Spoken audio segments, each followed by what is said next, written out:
Cinema span పెంచుకుంది. ఇంకేం stars import and export కూడా బాగానే జరుగుతుంది. ఇక ఇప్పటికే రష్మిక, కీర్తి వంటి వారు బాలీవుడ్లో తమ లక్ని టెస్ట్ చేసుకున్నారు కూడా.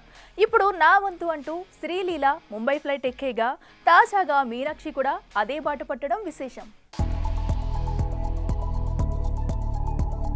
భాషా పరిధుల్ని పెంచుకుంటున్న సినిమాలు ఇప్పుడు పరభాషా నటులకి గ్రాండ్ గా వెల్కమ్ చెప్తున్నాయి.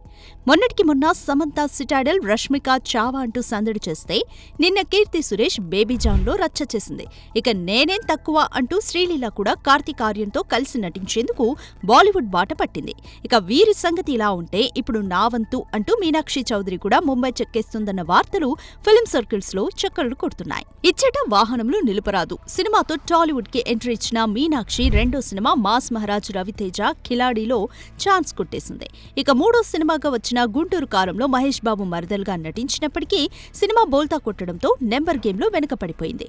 సరిగ్గా ఈ సమయంలోనే వచ్చింది దుల్కర్ లక్కీ భాస్కర్. దివాళీ సందర్భంగా వచ్చిన ఈ సినిమా సాలిడ్ కలెక్షన్స్ ని కురిపించడంతో ఒక్కసారిగా లైమ్ లైట్ లోకి వచ్చేసింది మీనాక్షి. ఇక ఈ ఏడు పొంగల్ బరిలోకి దిగి 300 కోట్లు కొల్లగొట్టిన సంక్రాంతికి వస్తున్నాం సినిమాతో మరోసారి టాక్ ఆఫ్ ది ఇండస్ట్రీ అయిన మీను పెద్ద హీరోల సినిమాల్లో కాస్ట్ కాకపోవడం గమనార్హం. అయితే లేటెస్ట్ గా ఈ అమ్ముడు బాలీవుడ్ లో నటించనుందని, స్త్రీ, మిమీ లాంటి హిట్ చిత్రాలను నిర్మించిన దినేష్ విజన్ ప్రాజెక్ట్ లో మీనాక్షి లీడ్ రోల్ చేస్తుందన్న టాక్ బీటౌన్ లో చక్కర్లు కొడుతోంది.